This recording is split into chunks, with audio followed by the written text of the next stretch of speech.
Ang 5 players na ito ang tanging mga manlalaro sa kasaysayan ng NBA na merong League MVP award and at the same time meron ding tropeyo ng Defensive Player of the Year.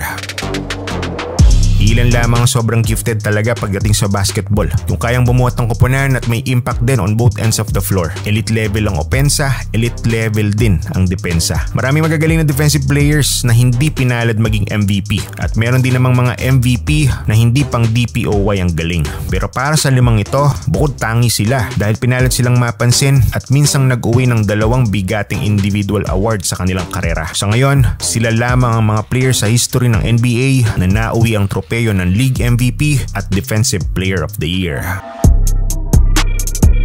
Si Michael Jordan ang unang nakagawa nito. 5 League MVP awards ni MJ sa kanyang karera. Si MJ ang League MVP noong 1988, 1991, 1992, 1996 at 1998. Habang iginawad naman sa kanyang Defensive Player of the Year noong 1988. Ika-4 na season pa lang ni Jordan sa NBA nang makamit niya ito.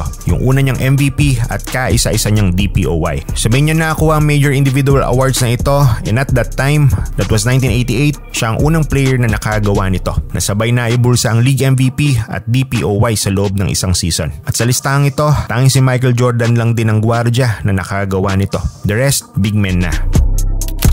Dahil ang Houston Rockets center na si Olajuwon ang sunod na nakagawa nito. May isang League MVP award si Hakeem at 2 naman ang kanyang Defensive Player of the Year awards. 1994 nang hirangi MVP ang African big man at back-to-back seasons na siya ang Defensive Player ng NBA noong 1993 at 1994. Sa mga tuwid, tulad ni MJ, sabay na iuwi ni Hakeem ang 2 major individual awards na ito sa isang season. Ang diferensya lang, nagkampiyon ng Houston noong 1994 at si Hakeem ang Finals MVP din. So that same season, League MVP, DPOY, Championship title at Finals MVP ang mga nakamit na awards ni Olajuwon.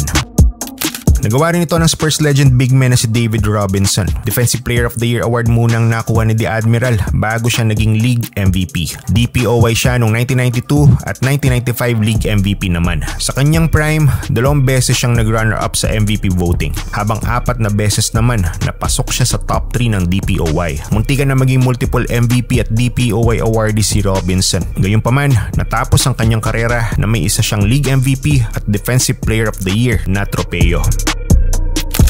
Isang MVP award at Defensive Player of the Year award din ang nakuha ni Kevin Garnett, Most Valuable Player noong 2004 under Minnesota Timberwolves uniform. Habang League's Defensive Player of the Year naman siya noong 2008 sa bakuran naman ng Boston Celtics. Isa si Garnett sa mga fierce competitor sa hardcourt noong 2000 era. Solid defensive anchor ang naiambag ni Garnett sa championship title run ng Celtics noong 2008. At sa listahang ito, si Garnett lamang nakagawa nito na may parehas MVP at DPOY sa magkaibang prangkisa.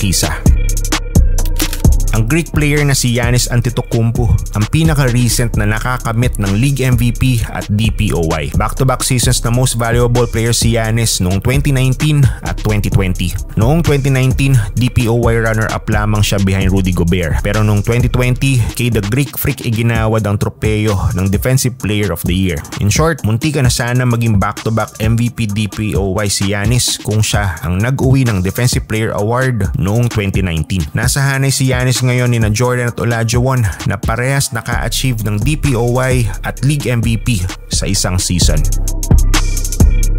Hindi pa nadaragdagan ng 5 ito. Siguro sa paglipas ng panahon, makakasaksi tayo muli ng isang player na walang kapantay sa opensa at matinik din sa depensa. Yung kayang gawin ang nagawa ng 5 ito, may MVP at DPOY awards sa kanilang karera. Sino sa palagay mo ang iba pang players na muntik nang magawa ito? May kilala ka ba? Komento mo na yan sa ibaba.